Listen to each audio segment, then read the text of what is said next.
My perspective is that if you had to choose one thing to make yourself really excel at something, it's having the right peer group. I may not need a PhD, but if I am working with 4 people who are PhDs and in the life sciences and they teach me everything they know, great, I have a PhD. Like I haven't been through the official program, maybe I haven't hit all the milestones or whatever, but I spent 10 years doing that. That peer group has imparted that knowledge onto me, and we've solved problems together that I've now learned the way to think about those problems. I totally agree. It's what they say, you're the average of the 5 people you hang out with most.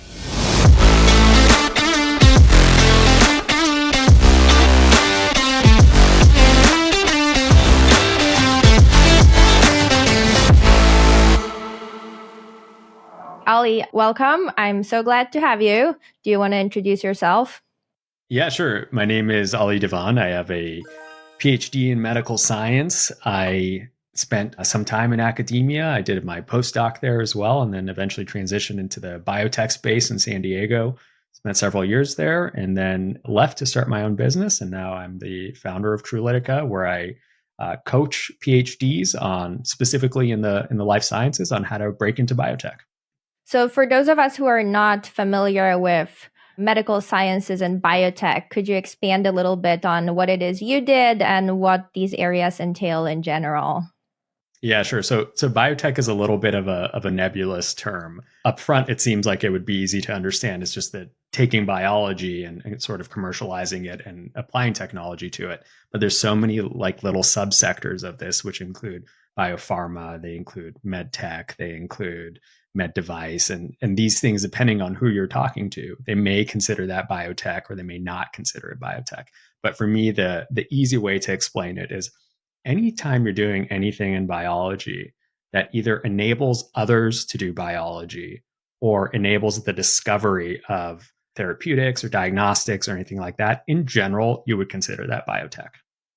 Is it fair to say that those jobs range from like you're in a lab and you're doing things with liquids or whatever it is you do, to you sit in front of a computer and you look at data that's related to biology? Yes, but both of those are critical roles in the biotech space. We need both. And it sounds like the data part would be intimately related to statistics, right? In many cases. Is that a fair assumption? Yes, if you're in a technical role, yes, there's of course a need for marketing in biotech, and there you are looking at analytics, and you may work with statistics just like in any other business. But if you're in like on the lab side, if you're on the science side, almost all PhDs in life sciences get some level of training in statistics, and so you are expected to have some familiarity with the testing methods and things of that sort. So thinking about your path and the path that many people with a similar background take, why biotech? Yeah, so for me, it was the path of least resistance in terms of being the obvious choice. So maybe a little bit of context here is that the majority of people who end up getting PhDs in the life sciences, they do have to find a job that's not necessarily academic. And I always talk about this being a math problem. So if you have a particular PI who puts out maybe 3 to 4 grad students who end up becoming PhDs over every maybe 4 or 5 years, and they have a 30-year career, every PI, I would say on average, depending on their productivity and how many students they take on, they'll probably put out somewhere between 10 to 20 PhDs over the course of their career. So that's a 20-fold increase in the number of people that are now qualified to do a particular job. But you're not getting a 20-fold increase in the number of jobs that are available. And so what you end up having is this huge supply of PhDs who now have to go do something other than be professors. And frankly, in the life sciences, the purpose of a PhD is not necessarily to be a professor. It's to get really good at science so you can answer fundamental scientific questions. And so for me, I had gone and done a postdoc, and I had spent 1 year at a particular laboratory, and we ended up running out of NIH funding. So I left, ended up going to a different laboratory, doing a postdoc in medicinal chemistry there, which is a little bit more industry facing. And there were sort of 2 concurrent problems. Problem 1, job market saturated. in academia. Problem two, not great pay. If you want to, like, yes, there are jobs available, non-tenure track. You can be adjunct faculty, you can be a postdoc, and then end up as sort of assistant research faculty. But at the end of the day, you're still getting paid less than you would have gotten paid if you had done an undergraduate degree in biology and just gone straight into industry from there. And so, I have this conversation very often with people in the academic ranks, and they say, well, it's not about the money. It's about the science. It's about the passion. It's about enjoying what you do. And I think that it's a very ideologic response. But, if you have kids, if you have a family, and you want to own a house someday, I don't think you're being unreasonable to say, actually, I need more money. And usually the people saying that to you don't have a money problem. And so for me, the obvious choice was, okay, it's time to leave academia because my odds of getting a tenure track role are not great. And biotechnology is the obvious place. And it's a place where I get to have a direct impact on the way medicine is practiced or the way that other investigators are able to practice science and come up with new cancer therapies. So it addressed sort of the need of money, job security, and personal fulfillment and impact. Yeah, and I think because I hear similar comments in economics, although to a much lesser extent, because I think it's quite common knowledge that there are a lot of economists doing research in the private sector, right? But it's not black and white. It's not like no money and pure science versus no science and only money, right? Like there's politics for one in academia, so it's not like you only focus on the science. But then even more importantly, what you mentioned, right? Like you have a direct impact on the way things get done in the real world, which is not necessarily true for academia all the time. I agree. And I think that's one of the most attractive things for a lot of people who are going onto the industrial side, because generally the reason that people get into science is because they have some personal why. It's usually because, oh, they had a family member who had a particular disease. And I'm talking about life sciences. They had a family member who had a disease. They had some medical issue of their own. They had something where they were like, oh, I didn't realize that it was that complicated. I want to go solve that problem. I'm interested in solving that problem. And so you get into it with these perhaps naive hopes of, yeah, I'm going to cure this disease, or I'm going to become the expert on this particular topic and I'm going to publish on it. I'm going to make such a huge difference. And then, as you mentioned, there's so much about the academic system that we aren't aware of or exposed to in those early stages of graduate school. And so we come in with this big naivete about what is it we're getting into. And then by the time you're finished with that, some of us go to do postdocs, and some of us do our postdocs, and we go, you know what? This isn't what I thought it would be. I still have this dream of doing something that makes a difference for somebody who is ill or somebody who isn't well. And so I think it becomes a natural choice for a lot of people in that way. Yeah. And you also said something interesting that awakened the economist in me, right? So if there is this, I guess, oversupply or, the production of PhDs relative to the amount of PI seats or whatever it's called that there are at universities, right? And those PhDs have to go somewhere. Like hopefully they don't end up serving coffee at Starbucks. Hopefully. Nothing wrong with that, right? But that would be a bit of a waste of their PhD and that time they put into it. Then either there have to be more and more companies that hire those PhDs, or there has to be some sort of crowding out effect where those PhDs substitute non-PhD jobs. Do you have any sense of which one it might be? And I'm sure there's a lot of things I'm not thinking about right now.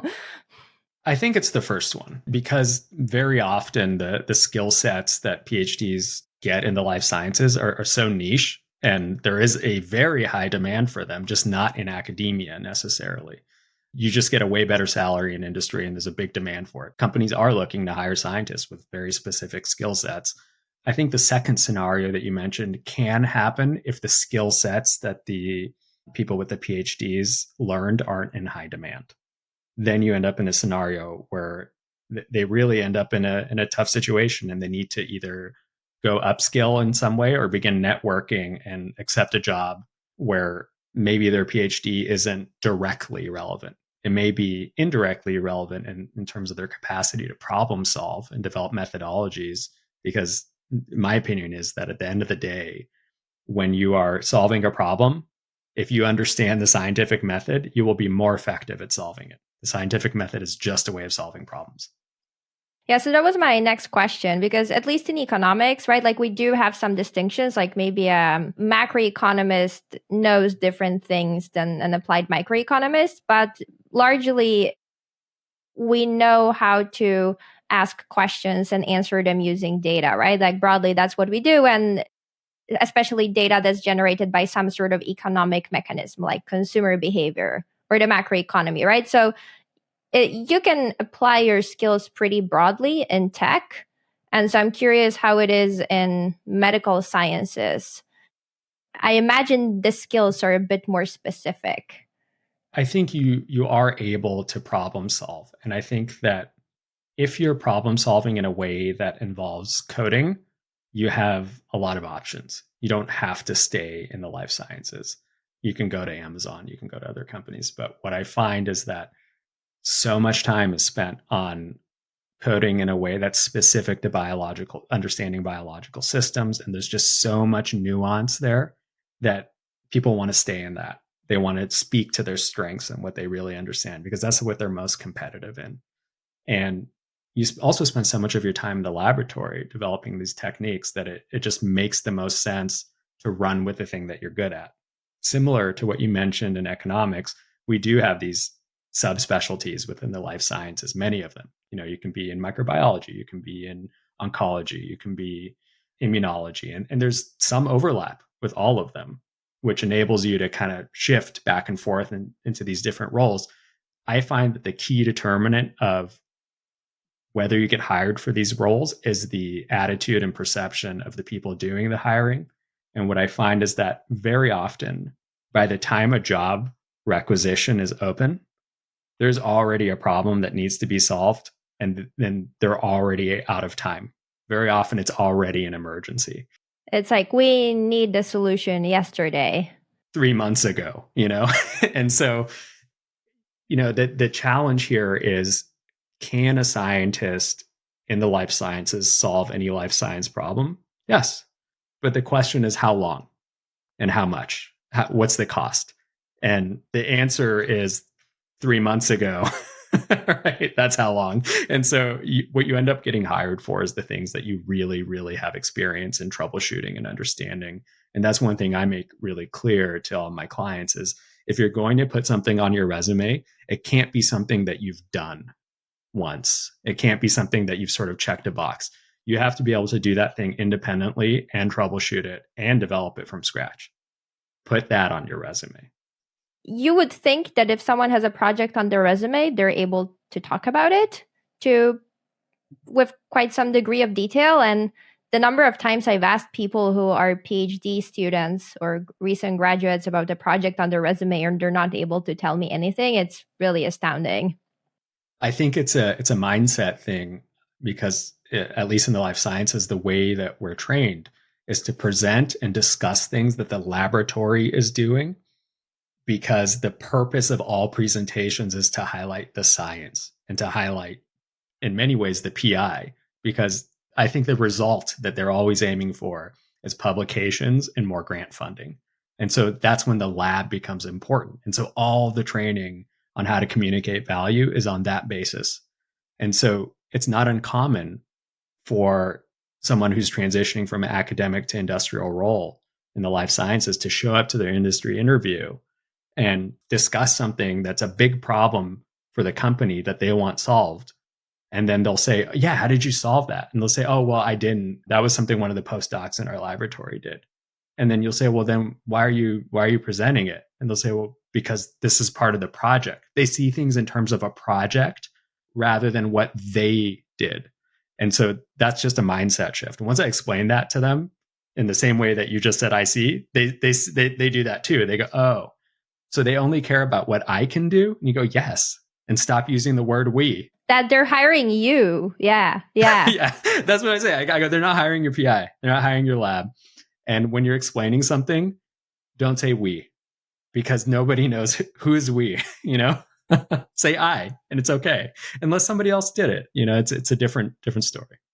Right, right. That's interesting. So in economics, it's different. We don't have labs and PIs. I mean, there are some labs for experimental economics, but papers are, I mean, like 3 authors is kind of max typically, right? Like we don't, I know in some medical papers you have like 2 paragraphs of author names or something like that. And the order I think matters too, right? If you're the first or second. Very much. Yeah, so economics is different, right? I think I would imagine economists, you basically need your laptop and some data, right? And then you sit and write. Yeah, and I imagine the graduate training is very different too. There are some programs that require students to TA in the life sciences, but many of them do not. Many of them, you're just in the lab all the time. And the coursework is very, very small part of it. And in fact, most of the coursework, I would argue, does not necessarily prepare you for unless it's a methodology course, it does not necessarily prepare you for the challenges and the difficulties of doing science. Yeah, I always thought that the medical and life sciences PhD sound more challenging than the econ PhD because you have to be in the lab so much. And I guess it's a personality matching problem as well. Like I really enjoyed the freedom of being able to work from home in front of my laptop. I would have loved that. Honestly, maybe I should have, focused on that route instead. I think a lot of us just fall into what we do and why we want to do it, and we don't even know what we're signing up for until we're in the middle of it.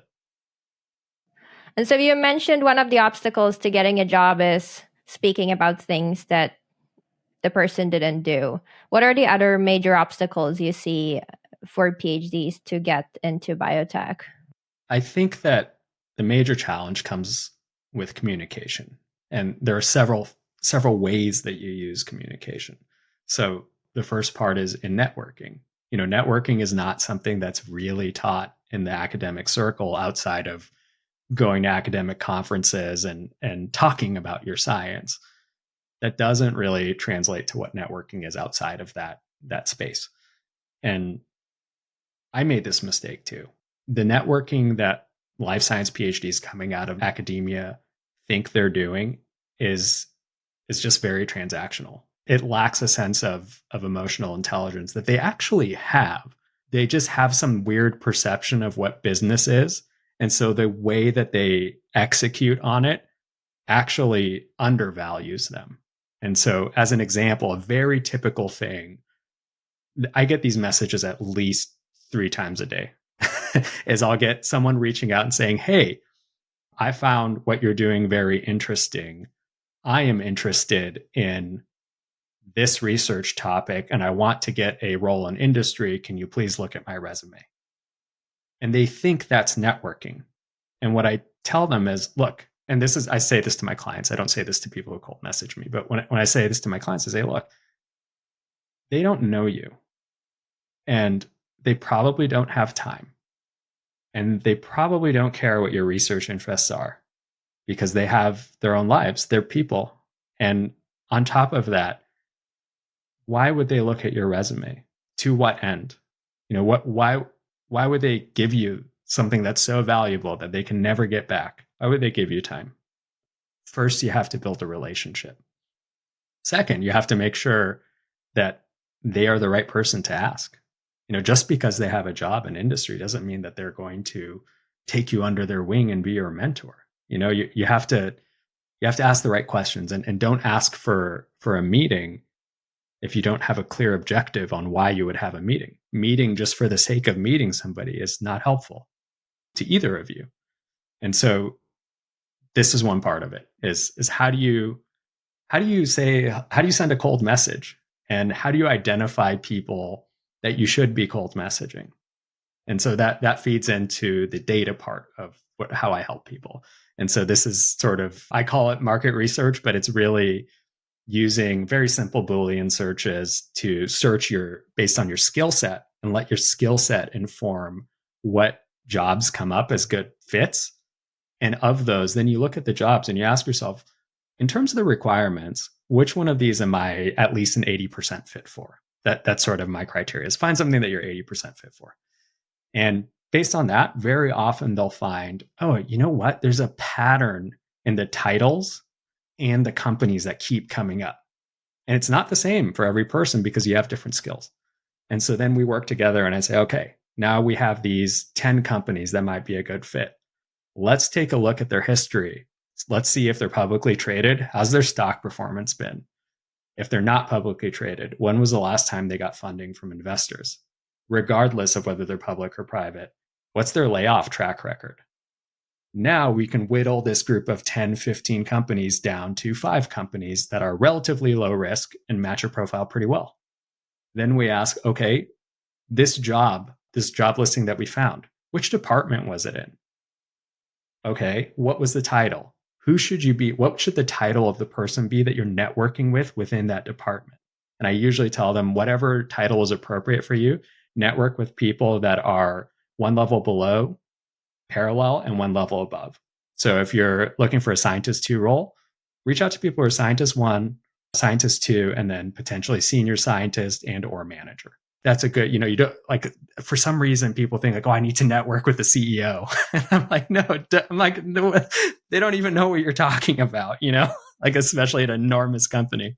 So these are just, I think they're misconceptions about what business is and how it operates coming from either being told things that aren't based in reality or having to fill in gaps based on not being taught something. So just maybe a little bit of ignorance, but it's not their fault. No, definitely not. And I think networking is the kind of thing you should be doing almost every day, right? I think from pretty early on in grad school, because then you get practice. And also you build a network that you can rely on once you actually are looking for a job. Yeah. And I think one of the things that maybe isn't as well appreciated about networking is how long it takes. So I was just speaking to a client today who's been having a great month. Like she's getting interview after interview after interview, and it's coming from 3 or 4 months of relatively nothing.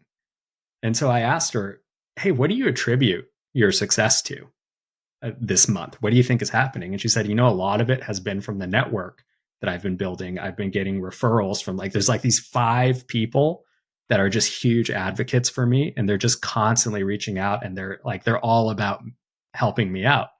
And I asked her, well, okay, how many people did you first of all, when did you plant those seeds? Second of all, how many did you plant? And she said, well, I started doing this 3 months ago, like you suggested. I've connected with about 300 people. Of those, I would say maybe 25% have been staying in touch. And of that 25%, somewhere between 5 and 10 of them are just these huge advocates for me. And I think just having that story to tell, to let people know that even when you do everything perfectly, there are so many things outside of your control that it's not helpful to expect overnight success.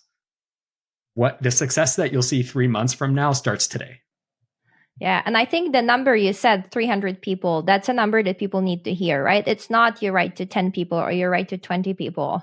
You may get lucky and write to 20 people, but it's certainly not the representative example, Yeah.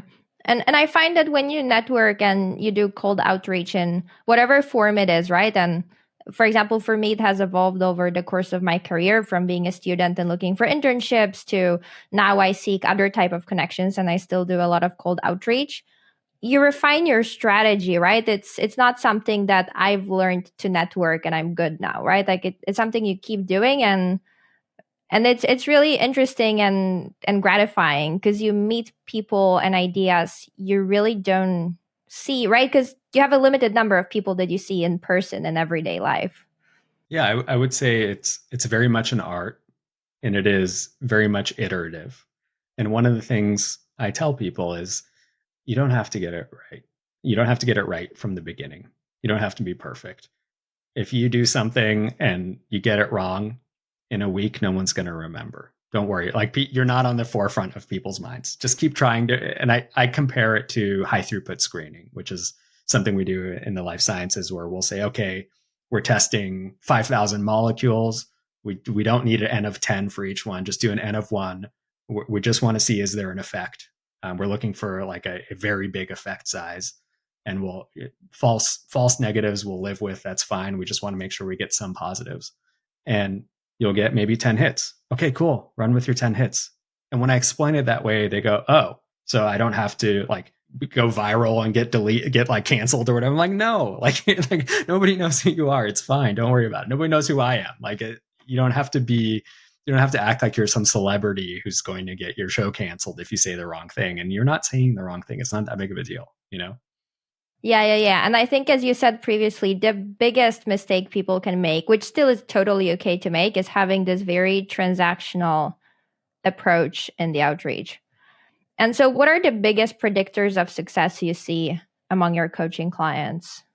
You know, I've been really fortunate in that the screening criteria that I use, I generally all my clients, by the time they end up as my clients, they're already like better than me in terms of their skill sets and their, you know, what they bring to the table. And so all they really need to do is execute on the plan that we come up with.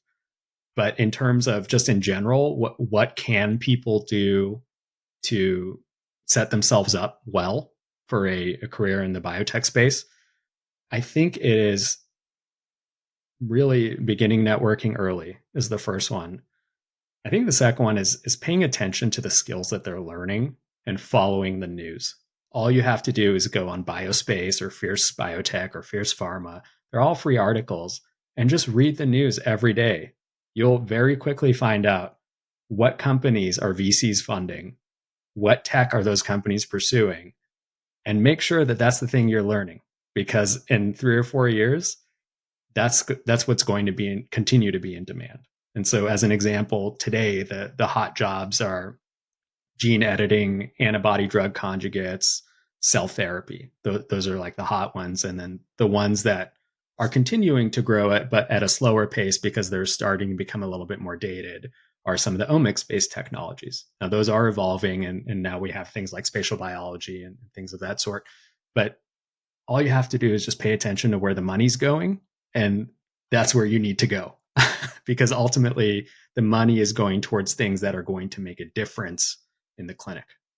Do you find that many of the people you coach thought they were going to stay in academia, and then by the time graduation comes around, they realize that that's a hard proposition? Or are there many people who went into the PhD with the intention of then going into the private sector? I'd say it's about 50-50. You know, some of them knew from the beginning they wanted to go into industry because they had a family member, or maybe they were just more aware than I was. The other half of them thought they wanted to stay in academia and have decided to leave because there's something different about what their expectation of it was versus what the reality of it was. And so, do you find that the people who went into a PhD knowing that they were going to go to the private sector, are they vastly better prepared? They aren't.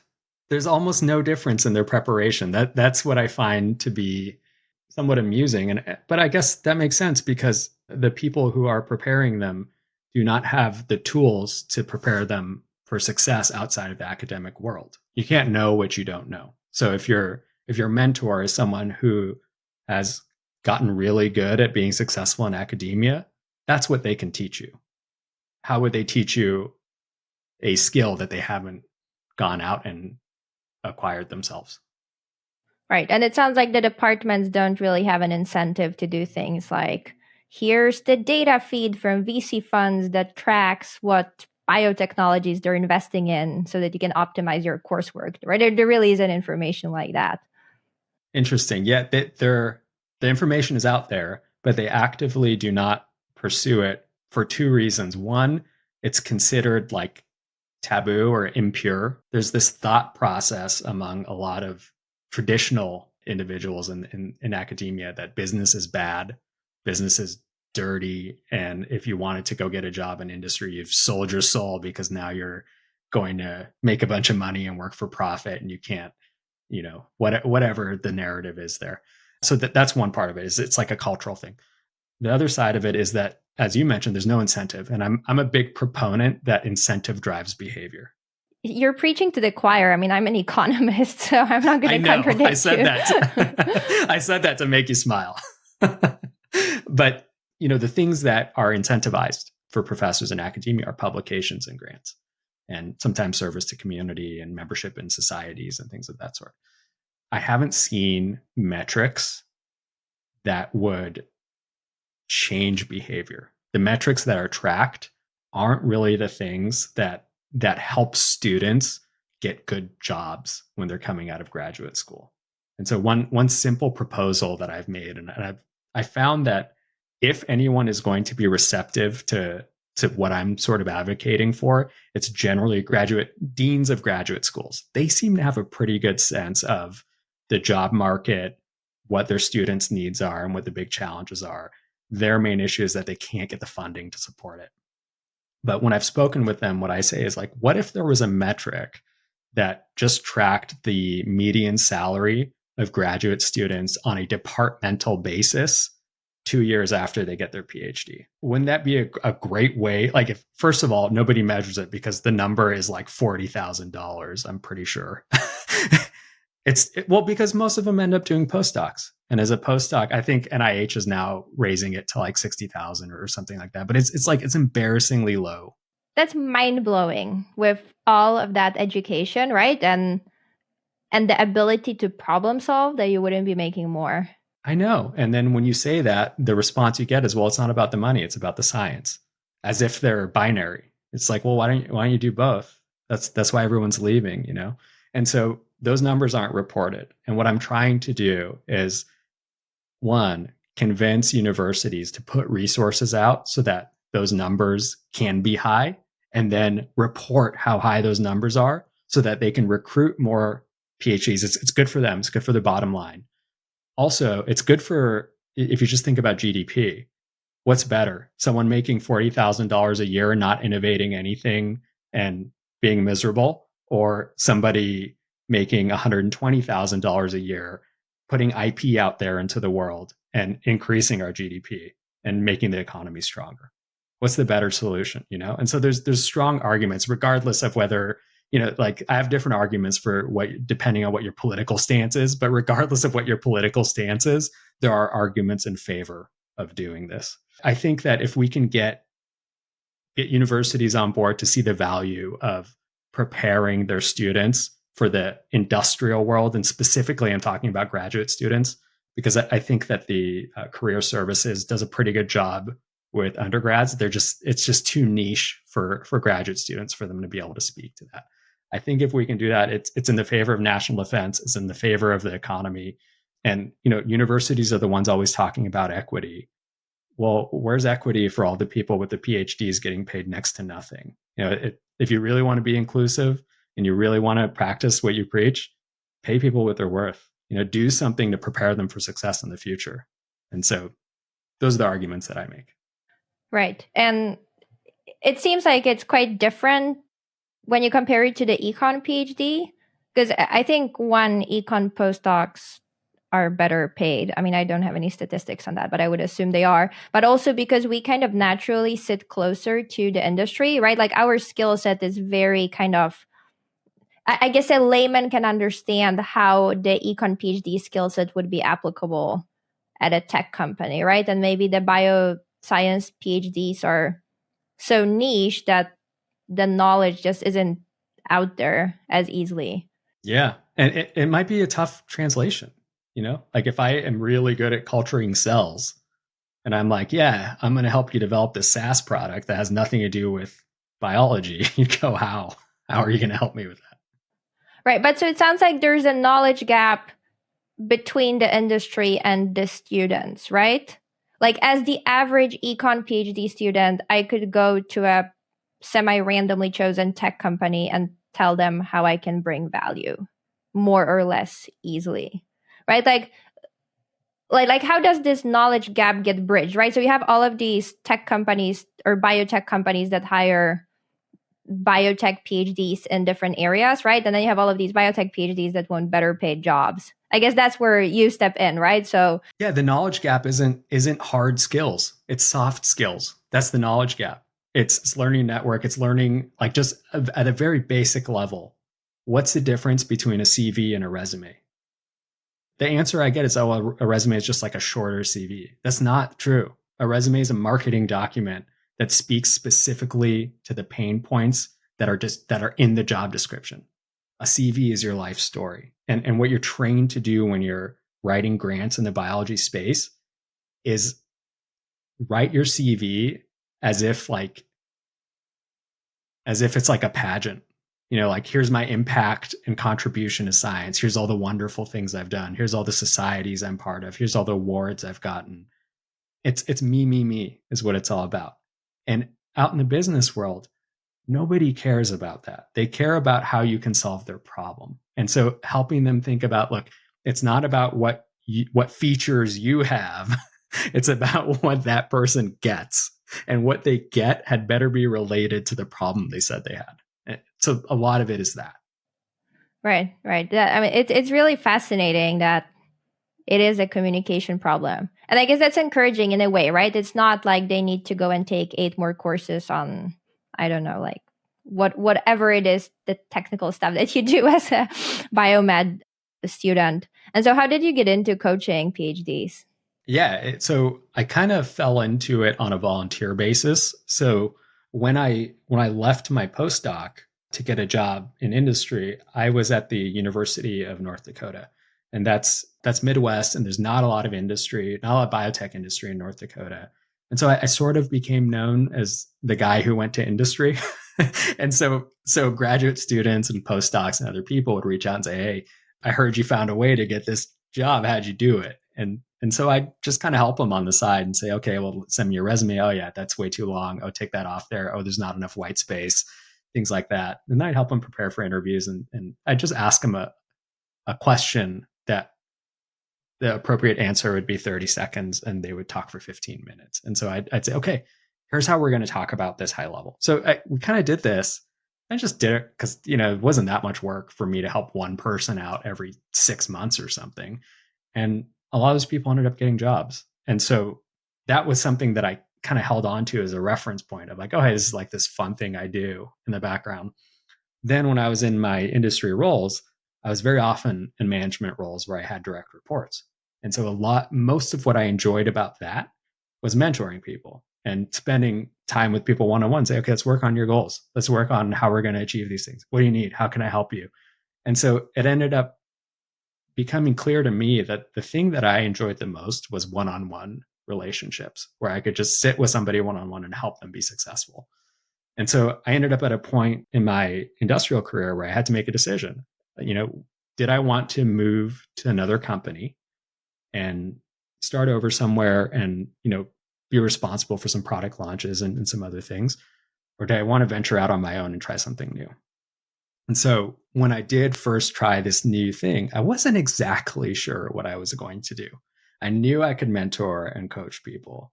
I knew I could do due diligence, at least on the technical side of science. And I knew I could communicate science. But I didn't know which one of those was going to be my business. And so I practiced what I preached. I did high throughput screening. I just put all these different offers out there in the world and got different clients for different things. And the thing that the world said it wanted the most was coaching for PhDs. And so I do maintain some of my relationships with investors and people in the marketing space doing scientific communications, but primarily my main business is coaching PhDs in the life sciences. Right. And so how is your coaching business different from other solutions that your potential clients might be looking at? There are a lot of solutions out there, and some of them are very good. So the main value that I bring here is that I've been in their shoes.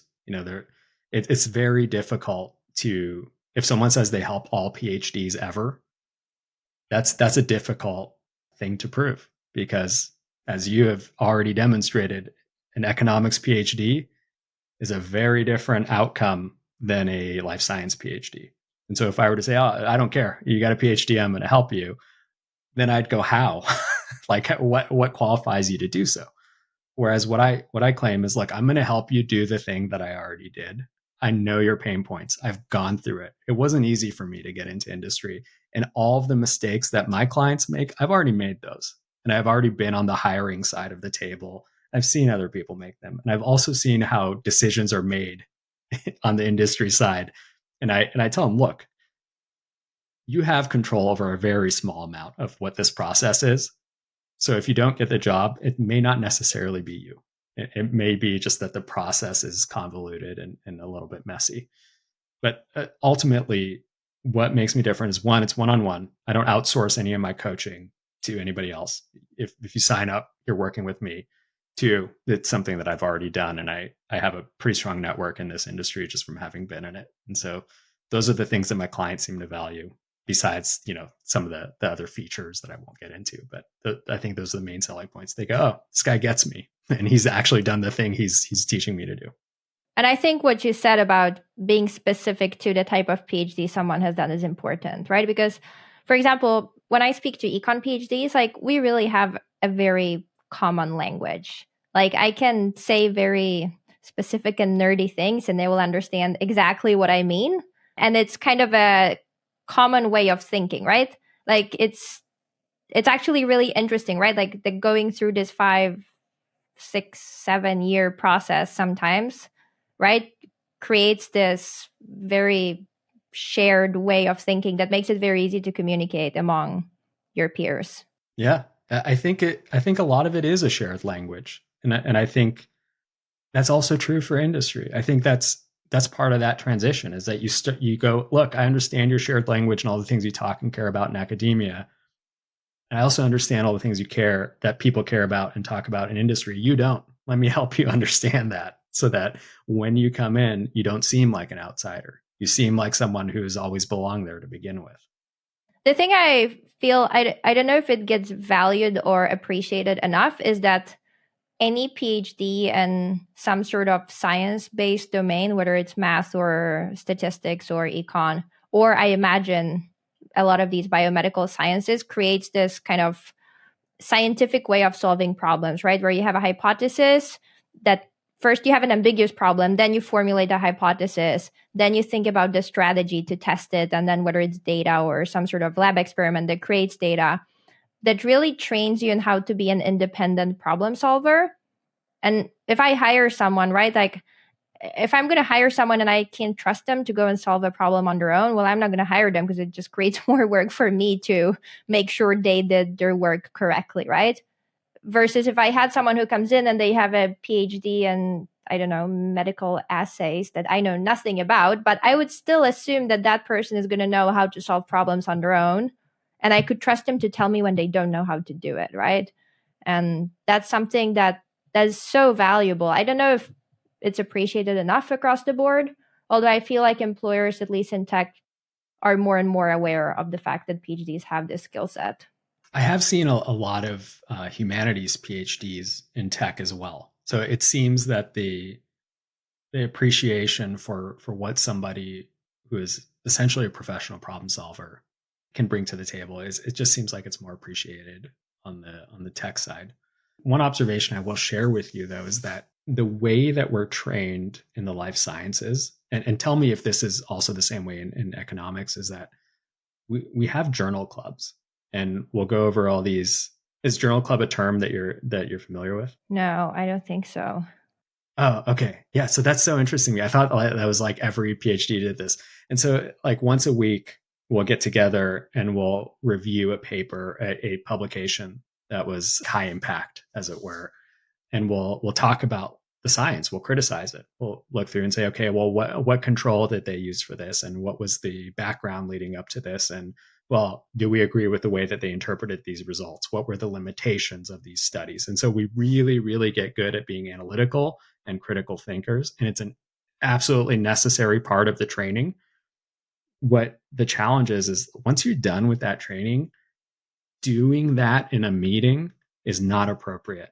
And it doesn't help problems get solved. And so what you end up with a lot of the time is, and I did this too, is that someone will come out with their PhD, they'll get a job, and then they'll be in this industrial setting where a meeting is 30 minutes, and rather than seeing what high level, what is the problem you're trying to solve, why are we in the room, what's the objective of the meeting, they want to sit there and go, well, how do you know that?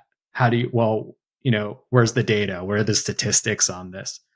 And that would be an appropriate question to ask a graduate student because they're training.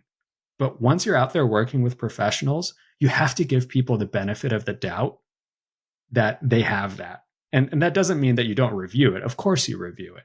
But a meeting is, unless that's what the meeting is about, that that's not the place to talk about it. And so I'm curious whether your observations or experiences are similar in the economics world, or if that's just like a maybe an artifact of the way that we're trained in the life sciences. So first of all, I find it really cool that you have these kinds of meetings where the purpose is to scrutinize a study and think about it. We have seminars, of course, where people present their work and other people criticize it and question it, but we don't have this journal club thing as an institution, so to say. And so I think we have less of, as econ PhDs, we have less of a propensity to go and just kind of question for the sake of questioning. Although I do think questioning is great, right? But it's maybe not appropriate in every meeting. It's great training. Yeah. It is. And so one thing that we do as economists, a lot of us, is causal inference, which is trying to understand whether one thing has a causal impact on another thing, right? Like, what is the causal impact of running this promotion on sales? What's the true causal impact, right? Because, of course, if you run a promotion during, I don't know, Thanksgiving, well, sales are going to go up anyway, probably, right? And how much was due to the promotion? And so we talk a lot about something called the identification strategy of how do you identify the causal effect. And that's something that we like to talk about and question. But that would be in a meeting where it's about, right? And because I feel like in life sciences, you run an experiment typically, right? Like some sort of randomized controlled trial. Sometimes, if you're lucky, but most of the time, what you're doing is one variable at a time because we make the, it's a laboratory. We introduce the variables. It's not like as if there's, what you're describing is something where you're putting a stimulus into the world and you have no control over the other variables that are impacting all the players in the field and what the outcomes are. Completely different. It, like, if you did that in the laboratory, in a biology laboratory, they say, how would you ever know what the cause was? And so maybe what we need to do is, like, there are aspects of that I think we do incorporate through design of experiments that probably come from overlap in those fields. Is DOE something you talk about in economics? I mean, yeah, the people who do experimental economics in the lab talk about it. Okay. And they're very detail oriented and, lots of nuance in how you design those experiments, obviously. I'm going to probably butcher this explanation because it's not something that I've done. I'm aware of it, but I haven't done it. But it's essentially, rather than introducing one variable at a time, you set up a matrix environment where you're basically testing the extremes of several different scenarios, but with several variables at the same time. And then you use statistical approaches to assign, how much impact does a particular variable have, because it's very rare that you have, only one variable affecting something. And that's to kind of optimize the testing process instead of testing like one at a time of a million. Exactly. Okay, that makes sense.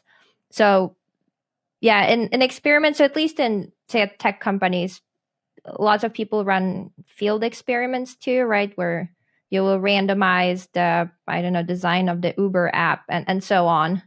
But we have problems like, say, spillover effects, right? Like if my Uber app looks different than yours and we talk about it, well, then it's not a clean experiment. But then we do something that's even worse, and it's called observational causal inference, right? Because sometimes you can't run an experiment. And so you need to have a way of identifying the causal effect without running an experiment. And so, like, an example would be you change the, I don't know, like the smoking laws in one state, and then you somehow need to have a synthetic control group based on other states where the smoking laws didn't change. So we do a lot of stuff like that. And so I guess it's maybe more complicated in some ways than just being able to run an experiment, although since I'm an economist, it sounds more simple to me than the biotech stuff. I think it is. I think it is more complicated what you're describing, and I think that's something that is actually very important in clinical trials. But when you have someone doing the statistics for clinical trials, they're usually a biostatistician. So that is their very specific expertise. They're PhDs in statistics or biostatistics, and they probably use very similar tools to what you're describing. Because the problem is the moment you have some sort of populational aspect to the thing, right? Like that's why nutritional studies based on just populations are so hard, right? Because I don't know, maybe the people who drink olive oil are healthier, but maybe everyone who drinks olive oil also does all of these other things that it's so hard to control for. Exactly. Do you find that this thinking that you're trained in of drawing conclusions based on data, that it translates into other areas of your life, not just, strictly when you're in a lab? Oh, for sure. Yeah, my wife gives me a hard time about it all the time. Like I'm embarrassed to admit this, but I found the optimal like dry cycle for our for our dryer, because not based on like energy efficiency, but just like based on like how I like liked my clothes dried. And she's like, okay, you got to do that. I like, this is your thing, you do it. But like I actually was like, okay, I'm gonna change this and this and this and this. We'll try that. I'm gonna do the same thing. I'm gonna change this and this. And like, yeah, it helps me figure out the solution to a problem. It's also why I'm like pretty good at making steak. Like I've tried to control variables and figure out what's the right outcome. So in the same way that it's a strength, I think it's also a weakness, because it can really hinder you from just trying something and just not worrying about it. Right. So this is very, very funny to me because my husband is also an economist, but he's an experimental economist by training. So he's extremely detail oriented and loves to experiment with variables that I don't even notice they exist to optimize things. So he's also very good at making steak. And we have this kind of air fry. Yeah, when I make steak, it just ends up getting boiled. But like I don't care. I'm very primitive. I will eat it anyway. But we have this air fryer oven where he like optimized the positioning of the pieces of meat you put in it, depending on the size and shape they have, where they go into the oven to get optimally crisped. I love it. That is exactly the kind of friend I would have, is where we could just talk about that and say, okay, well, what about this? Well, did you account for the volume? Well, what's the ratio of the surface area to the volume?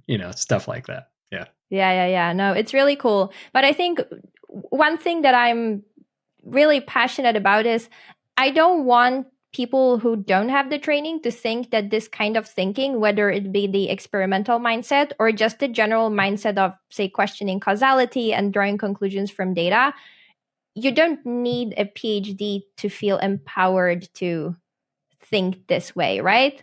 Like I always think about all of the poorly researched news articles that are out there.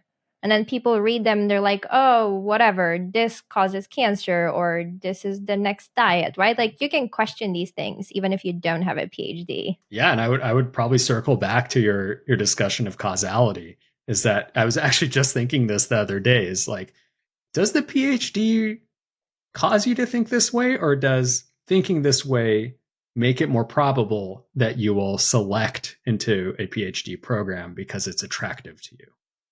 Yeah, God, this is the discussion I've had with my econ PhD friends several times. And I'm sure there's a selection effect, right? There's no question about it.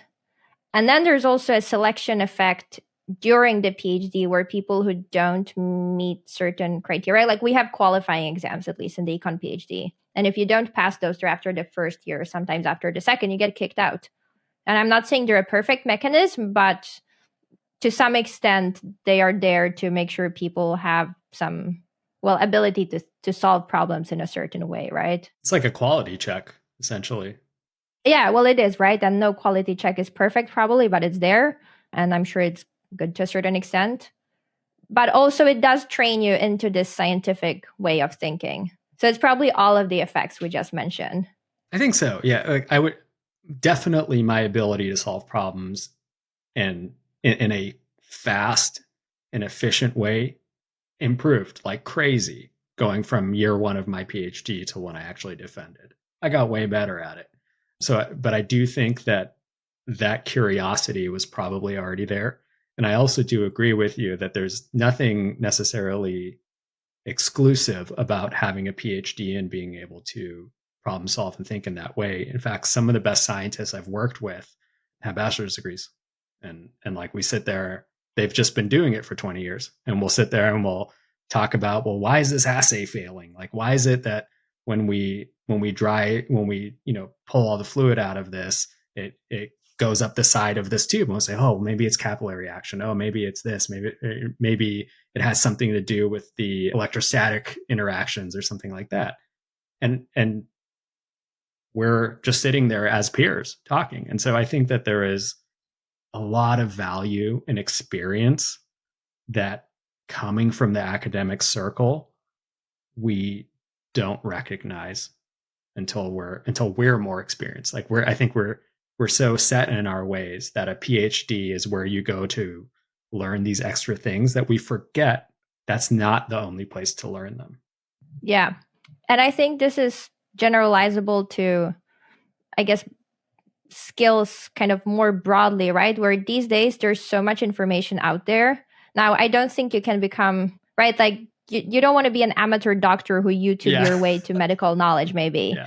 But when it comes to many of these things, like I just talked to someone who's a fitness expert today, right? And he told me he's learned, well, he has an education in physical therapy, but he said he knew like 90% of what he kind of saw in school beforehand, right? Because there's so much information about fitness out there.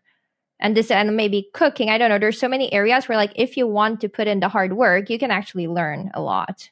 I agree. And my perspective is that if you had to choose one thing to make yourself really excel at something, it's having the right peer group. I may not need a PhD, but if I am working with 4 people who are PhDs and in the life sciences, and they teach me everything they know, great, I have a PhD.